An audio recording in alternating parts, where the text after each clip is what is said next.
Hello dear student, this is doctor Sunil from Care institute of commerce. मैं आपको कराने जा रहा हूं सैंपल क्वेश्चन पेपर का question number 30।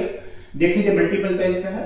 He says which of the following is the cash flow from operating activities for a finance company. ये finance company है। पहले आप इसको समझिए, अगर ये फाइनेंस कंपनी तो उसका काम क्या है? लोगों को लोन देना और अपना पैसा इन्वेस्ट करना। इन्वेस्ट किस में करता होगा? शेयर्स में। और किस में करते हैं? डिबेंचर्स में। अब बताइए, अगर इसने शेयर में इन्वेस्ट करा है तो इसको डिविडेंड मिलेगा, डिविडेंड रिसीव। अगर ये लोन देता इसको इंटरेस्ट मिलता। डिबेंचर पे भी क्या मिलता है? इंटरेस्ट।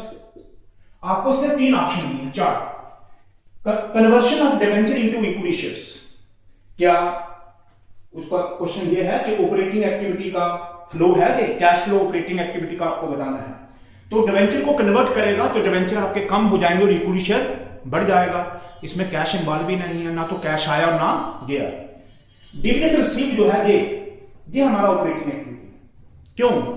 अगर हमारा ये बिजनेस फाइनेंस का नहीं होता, हमें डिविडेंड मिलता तो इन्वेस्टिंग एक्टिविटी का इनफ्लो होता, क्योंकि हमने कहीं इन्वेस्ट करा होता, हमें डिविडेंड मिलता, तो इन्वेस्टिंग एक्टिविटी। लेकिन ये फाइनेंस कंपनी है, ये लोगों के लोन दे रही है, अपने पैसे को शेयर में इन्वेस्ट कर रही है, डिवेंचर में इन्वेस्ट कर रही है, तो इसको शेयर में जो इन्वेस्ट करा है उस पर डिविडेंड मिला। ये ऑपरेटिंग एक्टिविटी आंसर है। बिल्डिंग परचेज इन्वेस्टिंग एक्टिविटी हो गया। डिविडेंड पेड, इसे कंफ्यूज नहीं होना।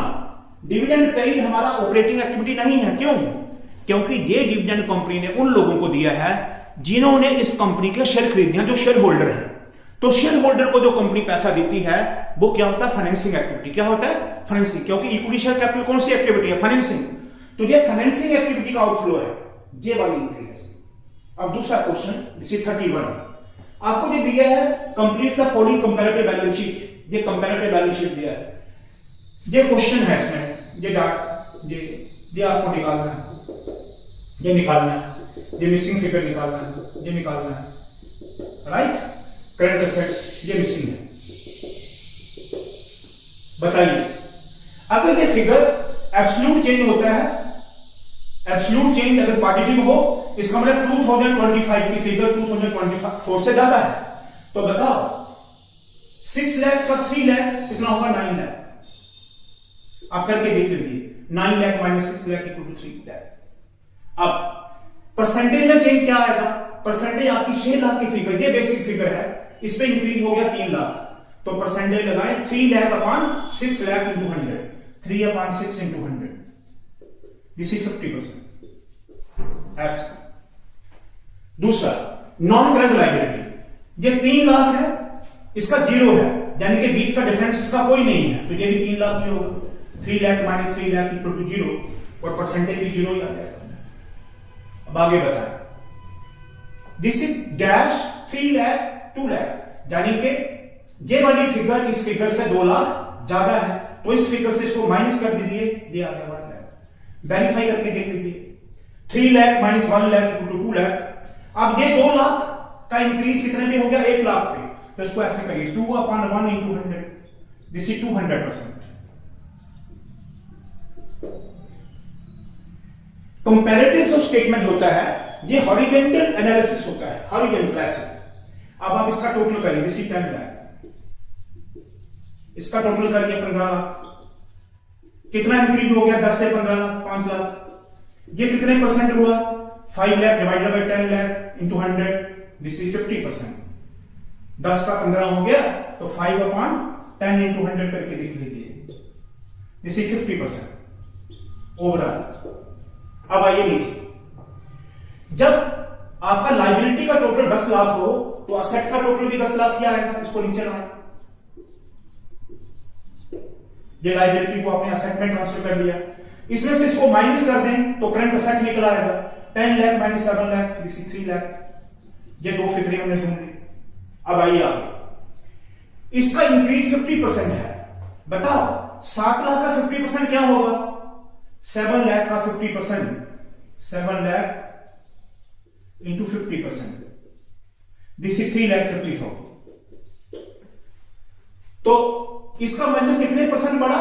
50%। तो ये फिगर कितनी होगी? 7 लाख प्लस 3,50,000, दिस इज 10,50,000। आप वेरीफाई करके देख लीजिए। 10,50,000 माइनस 7 लाख, दिस इज 3,50,000। अब 3,50,000 divided by 7 lakh into 100, this is 50%। ऐसे करंट असेट 3 लाख के। अब बताइए अगर ये आपके पास 10 लाख के हैं तो ये कितने हैं 2025 में? 15 लाख के। ये 15 लाख। इन 15 लाख में से 10,50,000 को माइनस कर दीजिए तो आपका क्या आ जाएगा? This is 4,50,000। ऐसे जिग जा करके आपको निकल आएगा 4,50,000। अब इंक्रीज देखिए, 4,50,000 का कंपैरिजन 3 लाख से करिए, 1,50,000 इंक्रीज हो गया। ये 1,50,000 कितने पे इंक्रीज हुआ है? 3 लाख पे। तो 1,50,000 divided by 3 lakh, this is 50%। अब टोटल 10 लाख का 15 लाख, 5 लाख का increase, overall increase 5 lakh upon 10 lakh into 100, 50%। This is your answer. अब इसके बीच का और है 31 का। ये prepare common size statement of profit and loss account. Common size में जो परसेंटेज और एनालिसिस हम करते हैं वो वर्टिकल होता है। क्या होता है? वर्टिकल। हर एक फिगर कोई परसेंटेज किस पे निकालनी है? सेल पे। Sale is the main figure, sale पे निकालना। इसको देखिए, this is revenue from operation, ये मैंने लिखा है। ये आपका ऊपर रेवेन्यू आइटम है, दिस इज रेवेन्यू। नंबर 1 होता है रेवेन्यू। बताइए, this is revenue from operation 4 lakh. फिर अदर इनकम आ जाएगी, इसमें कितनी है? 6 लाख। ये मैंने दोनों में 6 लाख। इसका टोटल आता है 46 लाख। अब एक्सपेंसेस पे आ जाइए। एक्सपेंसेस पे purchase of stock in trade, ध्यान रखें ये बिजनेस ट्रेडिंग का है। ट्रेडिंग स्टॉक इन ट्रेड का मतलब हो गया ये बना बनाया खरीदता, बना बनाया बेचता है। और जब ट्रेडर हो कोई, अगर ये मैन्युफैक्चरर होता तो हमें निकालना था मटेरियल कंज्यूम्ड। मटेरियल कंज्यूम कैसे निकलता? Opening stock plus net purchases minus closing stock. लेकिन अगर ट्रेडिंग बिजनेस हो तो हम उसमें क्लोजिंग स्टॉक अलग से ले लेते हैं और परचेज ऑफ स्टॉक अलग से ले लेते हैं। तो ये purchase of stock in trade ये आ गया, purchase of stock in trade expenses में। फिर change of stock, this is change of stock is the negative 2 lakh. 2 lakh negative. Negative का मतलब जानते हैं क्या है? नेगेटिव हो गया, इधर देखो, when closing stock is less than the opening stock, if closing stock is less than the opening stock, figure जो आएगी वो पॉजिटिव आएगा। when closing stock is greater than the opening stock, जो फिगर आएगी वो नेगेटिव है। ये ध्यान रखना। ऐसे होता है जब आप 11th में ट्रेडिंग अकाउंट बनाते थे, इधर लिखते थे 2 opening stock, 2 net purchases, 2 direct expenses wages वगैरह। इधर लिखते थे by sales by closing stock, ऐसे लिखते थे। आप इस क्लोजिंग स्टॉक को अगर आप इधर ले आए, देखिए इधर ये क्लोजिंग स्टॉक आपकी परचेज को लेस करता है। ये परचेज है ना, ये क्लोजिंग स्टॉक उसको लेस करता है। क्यों? क्योंकि ये लाइन बीच का इक्वेशन है। अगर मैं इस क्लोजिंग स्टॉक को इधर ले आऊं तो वो क्या बन जाएगा? नेगेटिव। बस वही है। तो ये आ गया चेंज ऑफ स्टॉक, ये नेगेटिव है 2 लाख। फिर इसमें क्या है? इंप्लॉय बेनिफिट एक्सपेंसेस, ये आ गए इंप्लॉय बेनिफिट एक्सपेंसेस। अब आगे अदर एक्सपेंसेस। अदर एक्सपेंसेस को लास्ट में लिखा 4 लाख। ये आगे कुल मिला के एक्सपेंसेस आपके 10 to 20 लाख। अब ये आपका टोटल इनकम है। अब देखिए परसेंटेज, इसमें समझिए आप कंपैरेटिव और कॉमन साइड में क्या फर्क होता है। कॉमन साइड में सारी फिगरें मैंने आपको भर के बता दी। अब total revenue minus total expenses क्या आ जाएगा? Profit before tax. उसमें से टैक्स माइनस कर दो तो क्या आ जाता है? Profit after tax. अब आपके पास सारी फिगरें हैं, आप सिर्फ मैंने परसेंटेज बताना है। Percentage of revenue, percentage of revenue from operation, हर एक फिगर का परसेंटेज आपको इससे निकालना है। This figure is 100%। अब निकालिए 6 लाख इसके कितने परसेंट है? ऐसे 6/40 into 100, 22 जा 25 जा 22 जा 25 जा 2 3 जा, दिस इज 15%। तो टोटल आपका आ जाएगा 115%। ऐसे हर एक फिगर का इससे करना है। अब 10 लाख 10/40 लाख 10/40 into 100, 10 4 जा 425, दिस इज 25%।